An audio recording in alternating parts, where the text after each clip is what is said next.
نحمدہ نصلی رسول الکریم اعوذ باللہ من الشیطان الرجیم بسم اللہ الرحمن الرحیم۔ ہر اتوار کی طرح اس اتوار کو بھی ہم پیران پیر غوث اعظم دستگیر رضی اللہ تعالیٰ عنہ کے خطبات کا بیان جاری رکھے ہیں، اور آج چوتھی قسط مجلس نمبر 43 کی آخری قسط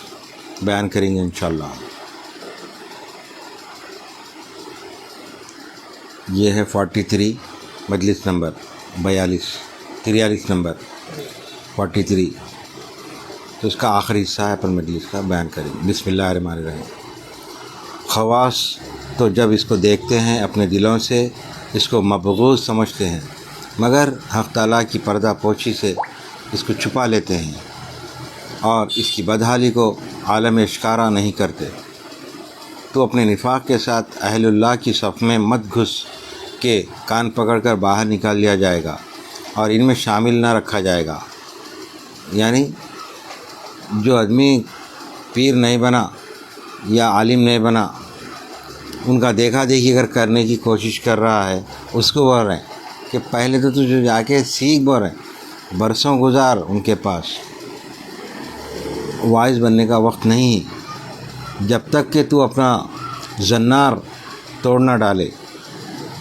یعنی غرور، تکبر، اپنی انانیت کو توڑ نہ ڈالے، جب تک تو واعظ نہیں بن سکتا۔ اور دل سے سچی توبہ اور اسلام کی تجدید نہ کرے اور اپنی طبیعت، اپنی خواہش، اپنے وجود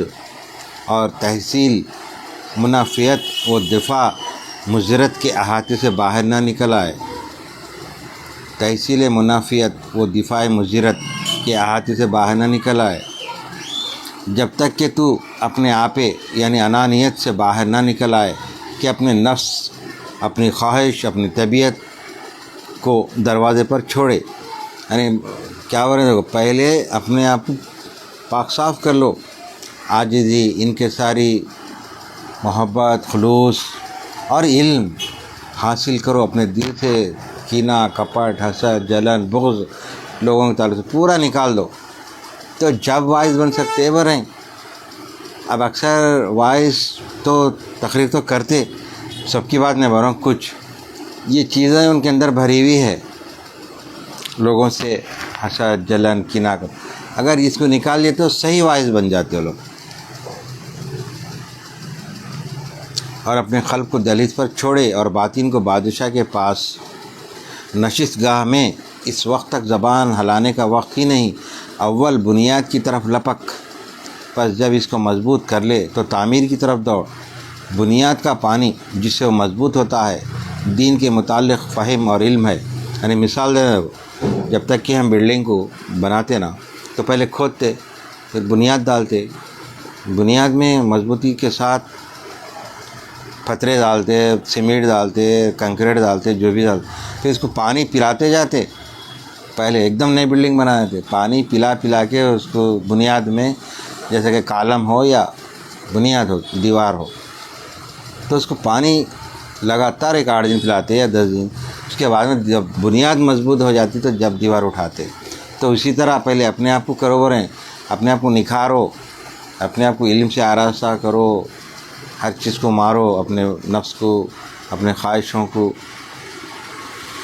بنیاد کا پانی جس سے وہ مضبوط ہوتا ہے دین کے متعلق فہم اور علم ہے۔ دیکھو، دین کے متعلق فہم، اسی سوچ اور علم ضروری ہے۔ علم تم کو کتابوں سے بھی لینا ہے، بزرگوں سے بھی لینا ہے، مگر قلب کا علم، وہ فہم تجھ کو حق تعالیٰ کے قرب لے جائے گا۔ حق تعالیٰ کے دل کا جو علم رہتا، اللہ تعالیٰ ابھی میں کیا بولا، نمازیں، نفل تم لوگ جتنا کثرت سے پڑھیں گے قلب کھلتا، ایک ایک چیز عیاں ہوتی، اللہ کے اسرار ظاہر ہوتے۔ نمازیں ہی نہیں پڑھیں گے بالکل، نہ ذکر کریں گے، خالی مرید ہو کے چلے جائیں گے، تو کیا حاصل؟ کچھ بھی حاصل نہیں ہے اس سے، خالی کیا بولتے برائے نام مرید ہے۔ اس کے لیے عبادت ضروری ہے، ذکر ضروری ہے، نوافل ضروری ہے۔ اولیاء اکرام کیا کرتے تھے؟ رات بھر عبادتیں کرتے تھے، رات بھر ذکر کرتے تھے، اور نوافل اتنے پڑھتے تھے، جیسے کہ تہجد ہے، اس کے علاوہ اور نوافل اتنے پڑھتے تھے کہ خود کو یاد نہیں رکھتے تھے، خود کو یاد نہیں رہتا تھا کہ میں کتنے نوافل پڑھا۔ اب آج کے دور میں 4 نوافل تو یاد رکھ لے کے پڑھتے، پھر بعد میں پڑھے تو پھر 1-2 پڑھ لیا بولتے۔ تو علامہ اقبال اشعار بولے نا، تسبیح میں کیا گن کے پڑھوں؟ اللہ تعالیٰ میرے کو اتنے بے حساب نعمتیں دے رہا، تو کیا میں گن کے دوں کیا اس کو حساب؟ یعنی لا الہ الا اگر پڑھوں گا تو کیا میں گن کے پڑھوں؟ تو اس طرح اولیاء کرام کی سوچ ایسی رہتی تھی کہ بے حساب عبادت کرتے تھے اور بغیر مطلب کے کرتے تھے۔ دین کے متعلق فہم اور علم ہے، مگر قلب کا علم وہ فہم تجھ کو حق تعالیٰ کے قریب لے جائے گا، اور زبان کا علم وہ فہم مخلوق اور دنیاوی بادشاہوں کے قریب لے جائے گا۔ دیکھو، زبان کا علم مجلس علم و فہم مخلوق اور دنیاوی بادشاہوں کے قریب لے جائے گا، قلب کا علم و فہم حق تعالیٰ کے قریب لے گا۔ دیکھو، دل کا جو علم رہے گا، ابھی میں بتایا تھا دیکھو ذکر، ابھی کیا کرے، ذکر جہری کرے تھے، پھر تنہائی میں کیا بولا میں، تنہائی میں بھی ذکر کرتے، ذکر خفی ذکر بھی کر سکتے، اور زبان سے بھی کر سکتے، قلب سے بھی کر سکتے تنہائی میں۔ تو وہ کیا کریں گے، قلب کا ذکر گھر میں بیٹھ کے کریں، اللہ تک قریب لے جائیں گے۔ قلب کا علم فہم حق تعالیٰ کے قرب کی مجلس کا صدر نشین بنائے گا کہ تجھ کو صدر مقام پر اور اونچا بٹھائے گا، اور تیرے قدم حق تعالیٰ کی طرف چلا کر اس کے پاس پہنچائے گا۔ تجھ پر افسوس کہ علم کی طلب میں اپنا وقت ضائع کرتا ہے اور اس پر عمل نہیں کرتا۔ تو جہالت کے قدم پر کھڑا اور ہوس میں مبتلا ہے کہ دشمنان خدا کا نوکر بنا ہوا ہے، اور ان کو اپنا حاجت روا اور مالک عزت و ذلت سمجھ کر شریک خدا اقرار دیے ہوئے ہے۔ یعنی انسانوں کو، تم انسان کو ایسا سمجھ رہے کہ اس کے بغیر میرا کام نہیں ہو سکتا، یعنی کسی کے پاس کوئی جا رہے ہیں تم کسی کام، تو اسی کو تم خدا سمجھ رہے۔ تو وصف کیا فرما رہے، تم نظر اللہ پہ رکھو، اس کے پاس 1 بار 2 بار جاؤ، کوشش کرو، اسی کو تم اپنا پورا مت اس پہ ڈال دو کہ نیچ کرنے والا ہے۔ اولیاء کرام کا طریقہ کیا رہا، اللہ سے ڈائریکٹ، وہاں بھی نہیں جاتے تھے جہاں پہ جانا ہے، رزق کے واسطے بھی ادھر ادھر نہیں جاتے تھے، اللہ تعالیٰ ان کو رزق پہنچا دیتا تھا۔ ہاں، جتنی محنت کرنا اتنی کر لیتے، اس سے زیادہ نہیں کرتے کہ نہیں میرے کو لاکھوں روپے کما کے آنا ہے گھر کو، ایسا نہیں سوچتے۔ 2 وقت کی روٹی مل گئی تو بس کافی بول کے آ جائے۔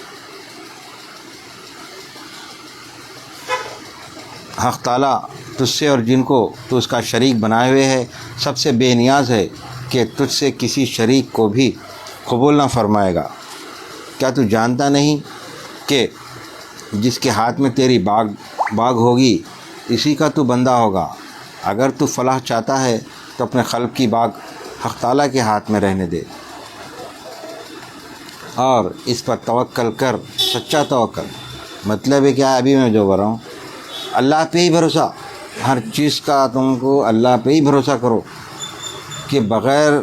اللہ کی عطا کے تم کو مل ہی نہیں سکتی۔ اب کسی چیز کے پیچھے تم جا رہے ہیں، 10 جگہ جا رہے ہیں، وہ چیز کچھ بھی ایک چیز لینے، تمہاری پسند کی چیز وہ لینے جا رہے ہیں، 10 بار جا رہے ہیں تو بھی وہ نہیں مل رہی، ہاتھ کو نہیں آ رہی، تو کیا ہے، اللہ نہیں چاہ رہا۔ 1 بار 2 بار کوشش کر کے بیٹھ جاؤ، خواہ اللہ پہ نظر رکھو۔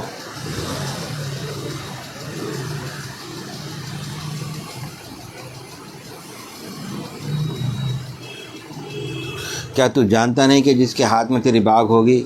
اسی کا تو بندہ ہوگا۔ اگر تو فلاح چاہتا تو اپنے قلب کی باغ حق تعالیٰ کے ہاتھ میں رہنے دے، اور اس پر توکل کر، سچا توکل، یعنی اللہ پہ ہی بھروسہ، اور اس کی خدمت کر اپنے ظاہر اور باطن دونوں سے، یعنی مطلب ہے کہ عبادت کرو، نمازیں بھی پڑھو، بیٹھ کے ذکر بھی کرو، اور اس پر الزام قائم مت کر کہ در حقیقت اس پر کوئی الزام نہیں ہے، وہ تیری مصلحت کو تجھ سے زیادہ جانتا ہے۔ بہت سے لوگ دعائیں کر کر کے تھک جاتے تھے، یہ ہونا تھا، وہ ہونا تھا، نہیں مل رہی ہو چیز، تو تھک کے اس سے خفا ہونے لگ جاتے، اللہ سے دل میں خفا ہونے لگ جاتے، یا اس سے ناراض ہو جاتے، یا اس کو برا بھلا بھی بولنے لگ جاتے، کس کو، اللہ کو، کیونکہ اس کے کام بن رہے نہیں۔ تو یہاں پہ کیا بولے آپ؟ خاموش بیٹھو، صبر کرو، وہ تیری مصلحت کو تجھ سے زیادہ جانتا ہے، وہ واقف ہے اور تو واقف نہیں ہے، یعنی تم کو کیا ملنا ہے کیا نہیں ملنا ہے اللہ واقف ہے، تم کو نہیں معلوم اس میں تمہاری کیا بھلائی ہے، کیا وہ ملنے میں کیا تمہارا کو نقصان ہے۔ اس کے حضور میں خاموش رہنا، گوشے گمنامی میں پڑنا، آنکھیں بند اور سر جھکائے رکھنا اور گونگا بن جانا ضروری سمجھ، یعنی جو ہمارے کام ہونے والے ہیں نہیں ہو رہے ہیں تو کیا فرمائے؟ خاموش بیٹھ جاؤ، یعنی زبان ایسی بند رکھو گونگے، آنکھ ایسے رکھو کہ اندھے، کان ایسے رکھو کہ بہرے، اس طرح خاموشی اختیار کرو، اللہ کی یعنی اس پہ نظر رکھو کہ انہیں کیا دینا ہے کیا نہیں دینا اس کو معلوم، یہاں تک کہ تجھ کو بولنے کی اجازت اسی کی طرف سے آئے۔ اولیاء اکرام کیا کرتے تھے؟ جتنا بولنا ہے اتنا ہی بولتے تھے، زیادہ دنیاوی باتیں، زیادہ ادھر ادھر کے باتیں نہیں کرتے تھے، ان کی بات ان کی بات نہیں کرتے تھے، صرف اللہ اور رسول کی بات۔ تو وہی وہ فرما رہے ہیں آپ، بس اس وقت تو بولے اسی کی وجہ سے، نہ کہ اپنی وجہ سے، یعنی تیرا بولنا بھی کیا رہے گا؟ اللہ کی طرف سے رہے گا، تب تیرا بولنا قلبی بیماریوں کے لیے دوا،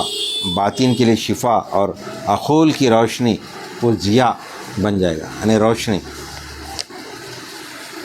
یا اللہ ہمارے قلوب کو منور فرما اور ان کو اپنے تک پہنچا لے، اور ہمارے باطن کو صاف کر اور اپنے قریب فرما لے، اور ہم کو عطا فرما دنیا میں بھی خوبی اور آخرت میں بھی خوبی، اور بچا ہم کو دوزخ کے عذاب سے۔ اے پاک پروردگار ہمارے خطاؤں کو، غلطیوں کو معاف فرما، درگزر فرما، پیران پیر غوث احمد صغیر کے بتائے تعلیمات پر ہم تمام کو چلنے کی توفیق عطا فرما، حضور پاک صلی اللہ تعالی علیہ وسلم کے سنتوں پر چلنے کی توفیق عطا فرما، اور اہل بیت اطہار سے ہم لوگوں کے دلوں میں محبت کو قائم اور دائم رکھ، ہماری نسلوں در نسلوں قیامت تک ان کے بھی دلوں میں اہل بیت اطہار کی سرکار کی محبت، پیران پیر غوث احمد سر کی محبت، معشوق اللہ سرکار کی محبت کو قائم اور دائم رکھ، اور پیران پیر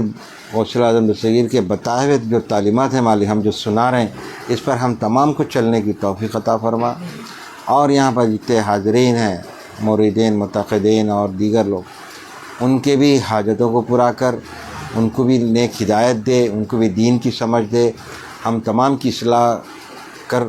اور ہمارے تمام جو حاجتیں ہیں وہ بھی پورے کر، اور جو لوگ دور دور سے ہمارے کو حاجتوں کے لیے دعا کے لیے ان کے بھی حاجتیں پورے کر، اور ان لوگوں کے دلوں میں جو حاجتیں لے کے آئے مالک اس کو بھی پورے کر،